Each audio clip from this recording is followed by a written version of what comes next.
What's good, YouTube? Noctoad here, welcoming you back to our first episode of Yu-Gi-Oh! Today we're doing a deck profile over Jake's Kozmos. Yeah, Kozmos. So you just want to start off with the deck profile, and we're going to talk during it, and we might ask you a few questions as well. Okay. So go ahead and start off with the main deck. So, 3 Dark Destroyer, mandatory, you gotta have it. 2 Forerunner, dropped it from 3 to 2. It's not as good anymore with the Dark Destroyer out. With the new cards, you may even cut it again. 3 Slip Rider, being able to just pop during your opponent's turn, especially with scales now, unless they activate Pendulum Call, is too important. 3 Wicked Witch and the 1 Good Witch. I was testing her out at 2 for a while, and I found out like too many times like I wanted a 3rd. Like just it's good to stall for the mirror match. Allows you to get combo pieces.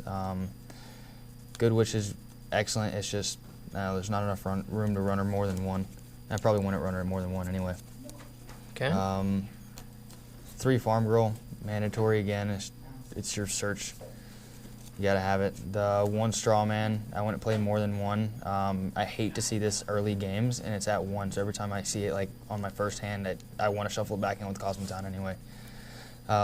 Pay 500, target a banished monster, special summon that banished monster, its effects are negated, destroyed during the end phase. So you like special summon a Dark Destroyer, get to attack with it in phase, it gets destroyed, and you get to bring out like a Forerunner, Slip Rider, or anything else. Now, Strawman was actually really hyped in the beginning when it first got released. Yeah. Why was that? It was also due to the ruling that they did. They ruled it like it was Gladiator Beast Darius, where if Strawman was on field and I had a banished monster, I could target the banished monster as Chain Link 1, Chain Link 2, the effect to banish to special summon a ship from your hand. Then the special summoning effect of Strawman resolves, and it was ruled as like Darius at first, where the effects would no longer be negated because the Strawman was no longer on field when it was special summoned. Okay. So that's why it was really hyped. It was going for like $30, $40, and then it bottomed out when they overturned the ruling. And now it's pretty much just a paperweight. Oh, I mean, it's good. It's definitely great during late games. I've won several matches just because I'll get this late game, and I'll be able to access my Dark Destroyers or Forerunners and attack for a game. And if I don't attack for a game, I can still go into a Slip Rider. Okay. So that's the Kozmo monsters. And then for hand traps, run 2 Honest, 2 Maxi. Some people are cutting the Honest. Honest is too important, in my opinion. You have a Farm Girl, you have plenty of lights. That gets you your searches and everything else. Maxi is also just too good because there's so much special summoning against the pendulums. The Pepe decks. People will activate their scales and I'll activate Maxi off that, and either they'll leave their field completely open because they don't want me to draw off the Maxi, which allows me to search off the Farm Girls and everything else, or they'll try and go for getting a field established and allow me to plus off of it anyway. So they'll either take the Maxi challenge and you'll plus off of it, or else they'll not do anything at all and you'll plus off that anyway. Yep. In my opinion, that's what I've seen so far. And then spells, 3 Cosmotown, best card in the deck. 3 effects. It's a floating field spell. It shuffles your bad hands and makes it fixes them, gets you better hands. Plus, yeah, the added effect to get your banished stuff back is too important. 3 E-Telly, you gotta have them. They're great. Especially the ultis. Have to have the ultis. Gotta have the ultis. Bit of a rarity whore. 3 Reasoning. One of the best cards. Yeah, I've seen a lot of people that are cutting it just because they said they don't want to mill the resources, but every time I activate it, what resources I have milled haven't been important. And I bet you can go for a game anyway. Like this card, every time I have it has just been clutch. Until you open 3. Until you open 3. Even then, like if you open 3, you can still activate all 3 during your turn. MSTs.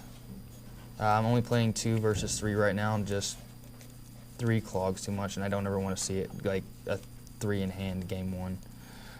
2 Kaiser Coliseum. I'm playing the Kaisers, just it stops Pendulum, it hurts rogue decks. A lot of times, like during my turn 1, I'll have 1 monster on field if I have to go first. I'm seeing a lot of people playing Kaiser now just to stop the pendulums from basically going off. Yep. I mean, you drop a Farm Girl or anything and have Kaiser Coliseum, so they're either forced to try and deal with that or kind of get rid of like other back row. I mean, you may be able to activate that and set 2 more, and now they have to make the choice. Okay, am I going to get rid of Kaiser, or am I going to get rid of a potential more back row? So it's good. 1 Allure, 1 Kozmo Light Sword. What does the light sword do? So you equip it to a Psychic type Kozmo monster. It increases their attack by 500. They now do piercing damage. They can make 2 attacks on monsters during that battle phase, and if it's sent from the field to the graveyard, you can add, or you can pay 500, add it to your hand. It's a good way to just kind of punish pendulums for playing defensively. Okay. So Max C, they pendulum summon 4 or 5 in defense mode and just say go. If you have that in hand, summon a farm girl. She's now 2K, can make 2 attacks, gets 2 searches. Okay. 2 Grand Horns, just for Pepe. The pendulum is just, it's a way to punish it. Like, they pendulum 4, they pendulum 5, activate that. Stops him from doing anything. Yep. Then 1 Solemn, 1 Warning, 1 Storming. What's your decision on the storming? Why is that? I like it. I mean, just because Pepe, everything else, like Cosmos, it bounces them back to the hand. But what I'm going to end up doing after the Breakers of Shadow set comes out, I'm going to end up dropping the 2 Grand Horns and then dropping the Storming for 3 Solemn. Okay. So this is kind of like a filler until the Breakers of Shadow set comes out. Okay. Now I am seeing that you have an extra deck there, even though you don't really use it, I'm guessing? It comes up every now and again. I'll have a card where I need to go into the extra deck. Not a whole lot of times, but it does happen sometimes. The 1 Fortune Tune, just because if I'm trying to stall out and I'm just trying to get to resources, being able to overlay 2 Farm Girl into a Fortune Tune, you're able to shuffle those Farm Girls back into your deck if that gets sent to the graveyard anyway, helps. 1 Digusto, never go into it. Diamond Crab King, never go into it. 101, I think I've gone into it like once since I played the deck. Cassell, I go into this probably more than anything else. Abyss Dweller, theoretically it's good for the mirror match, but I never go into it. Cowboy, I've gone into it once for game, and then you play Ptolemaeus, Diamond, Pleiades combo.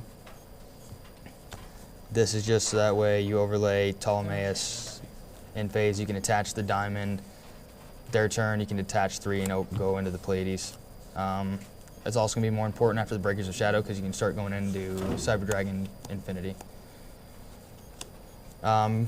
Durandal, never go into it. Be just situation based. If I have a Kozmo Town on field and that's it, and I was able to go into Durandal, that's pretty much the only reason why, but I've never been into it. Never been into it. I've been into it once, and that was a huge misplay on my part. Now, you want to go ahead and explain this misplay? Yeah, so I play Cosmos. I love the fact that you can't target Forerunner and Dark Destroyer. I like it. I like the deck. It's a lot of fun. I wait for people to try and target so that way I can be like, ha, can't target, get bent. So regional in Altoona, Iowa, the guy had Forerunner on field. I knew he had a Honest in hand. I had a Forerunner on field. I had 2 Forerunners on field at this point. Instead of crashing into his Forerunner and making him bait out the Honest, which would have won me the game after that, I decided to go to main phase 2 and make a big eye and try and take his Forerunner. Even though you knew that it couldn't target? Yeah, I was retarded. Mistakes happen.